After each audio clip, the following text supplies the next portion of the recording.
Hivi msamaha wa Mwenyezi Mungu ungekuwa unauzwa, ungekuwa unanunuliwa kwa kiasi gani? Mara nyingi mwanadamu amegeuzwa kuwa mtumwa na wema.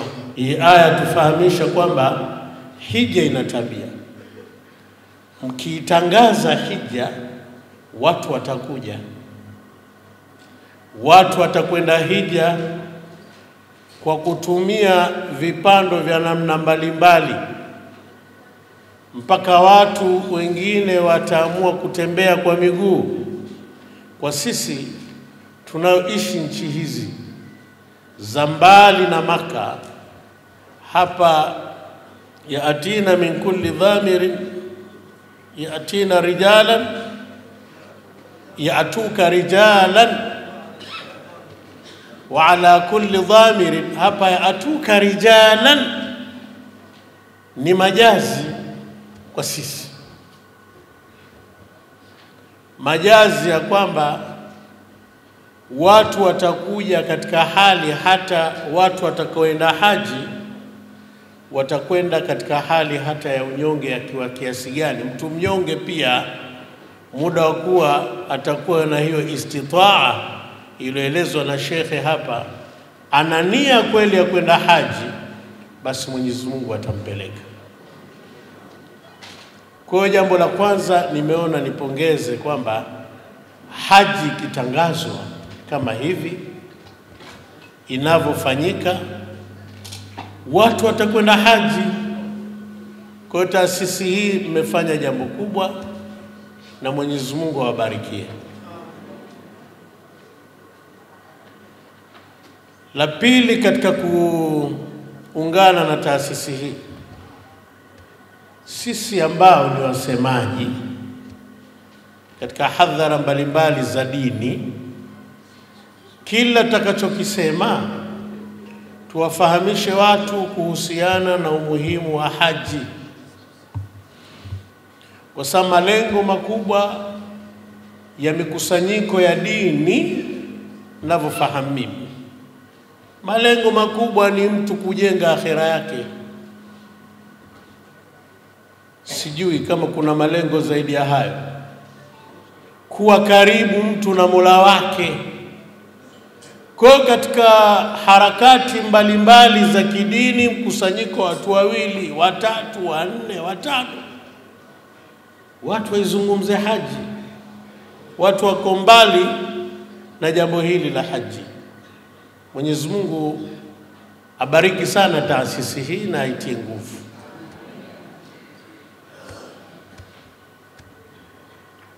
Nikija katika istitaa, ambao kwa hakika siwezi kuwekea taaliki maneno ya shekhe kwa sababu yamekamilika. Istitaatu mubasharatun binafsihi, shekhe kaieleza, wa istitaatu tahsil lighairihi, shekhe ameieleza. Kwa hiyo upande wa uwezo, kwa aliyesikiliza kwa makini ameelewa kwamba dhana ya uwezo katika Uislamu ni nini. Bahati nzuri aliyezungumza ndiye haswa, na Mungu azidi kutuwekea. Lakini katika hilo nichukue uzoefu tu wanavyokutana, ile social interactions na misconceptions zilizokuwepo kuhusiana na haji kwenye jamii. Niliwahi kukutana na bwana mmoja ambaye iwe ndo mchango wangu hapa. Bwana mmoja ana uwezo mkubwa. Nikamwambia, wewe bwana, mpaka umri huu mbona hujakwenda haji? Akasema, mimi kazi niloifanya katika dini kwa pesa yangu nalingana na mahujaji 5 mpaka 10. Yani yale malipo yangu kwa Mungu kwa kazi niliyofanya, mahujaji 10, 5 naweza kalingana nao, hata 100. Ambia bwana wewe ndio idhana istitaa. Kwa hiyo akasema mimi hakuna haja kwenda haji mimi, kwa sababu ninachokifanya kwa mali zangu tosheleza mimi kupata hizo fadhila anazopata aliyekwenda haji. Nikaona kweli kuna haja ya watu kuelekezwa na kufundishwa kwamba haji ikoje. Lakini bwana huyu na wenye dhana kama hizi, si ajabu ndio zinafanya watu wengi wasiende haji. Na bahati mbaya watu wenye dhana hizi Mwenyezi Mungu amewapa uwezo mkubwa wa kupiga domo, kiasi akisema anachukua kundi la watu wengi kwamba kumbe kuna mambo bana makubwa kuliko haji. Nimesoma katika kitabu Tashwiqul Anami, ni moja ya kitabu kizuri, Tashwiqul Anami. Nikasoma habari ya tajiri mmoja aliyemwendea Mtume sallallahu alaihi wasallam,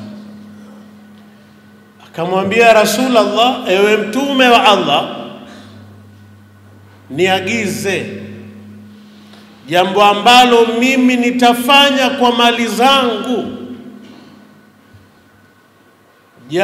ambalo litalingana na ibada ya hija malipo yake, au litashinda ibada ya hija, mali hizo zangu nizitoe fi sabilillah. Kwamba nitoe kiasi gani katika mali zangu, kiasi hicho kilingane na yule aliyekwenda haji. Mtume sallallahu alaihi wasallam jawabu lake akaliegemezea kwenye dhahabu nyekundu. Wataalamu wa madini wanajua kwamba dhahabu nyekundu ndio ile dhahabu ambayo ina thamani kubwa sana. Mtume kwa kumwambia, hebu geuka uangalie Jabal Abi Qubais, undhur ila Abi Qubais, tazama Jabal Abi Qubais.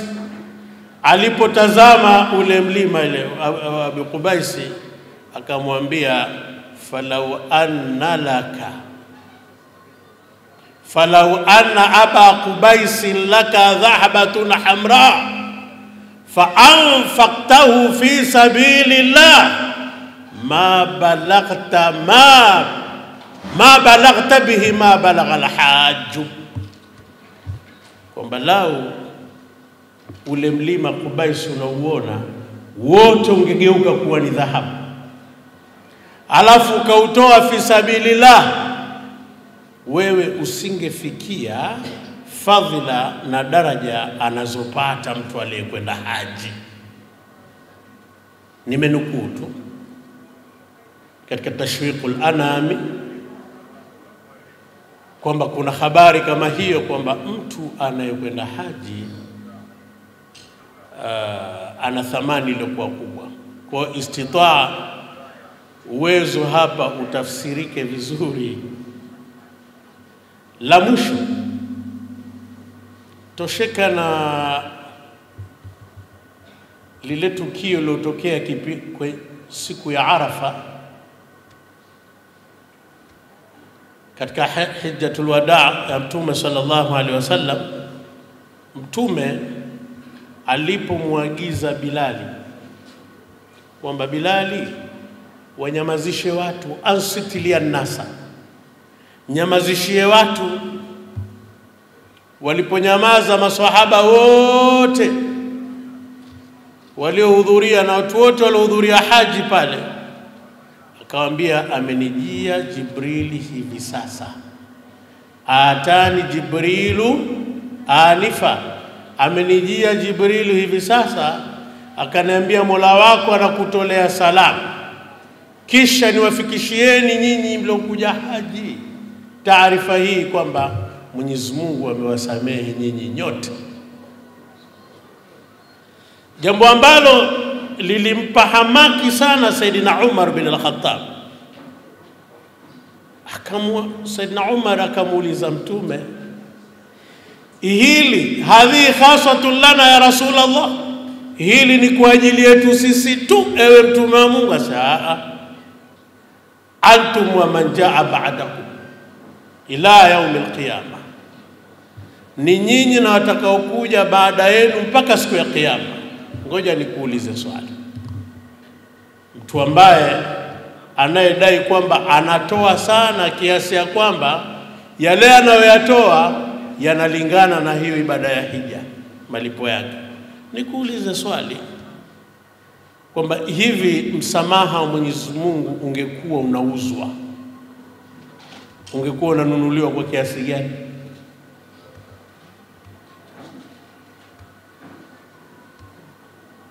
La mwisho, kama dakika bado zipo, bado dakika 2, niunge mkono ile aya aliyoitoa shekhe hapa, man dakhalahu kana amina. Hii ni moja katika faida kubwa ya haji, ya hija. Katika faida ya hija ni mtu kuwa ni mtu mwenye amani, lakini ni amani kwake yeye. Mtu akiwa ni haji anapata amani katika dunia yake na anapata amani akhera, lakini anakuwa pia ndio sababu ya amani katika dunia yake. Kwa nini? Sababu haji inamtakasha mtu. Nikumbuke maneno aliyozungumza katika viwanja vya Arafa mwaka jana, ni mnukuu Sheikh Taha Suleiman Bani.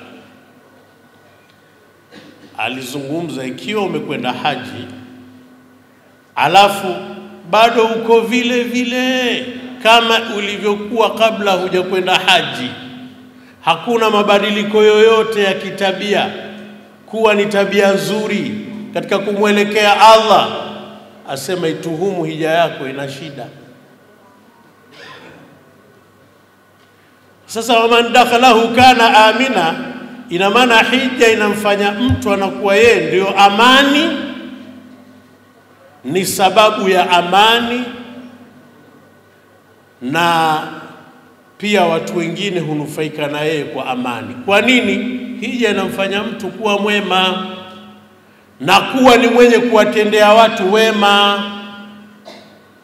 Ahsin ila nnasi tasta'bid riqabahum fatala man ista'bada al-insana ihsanu,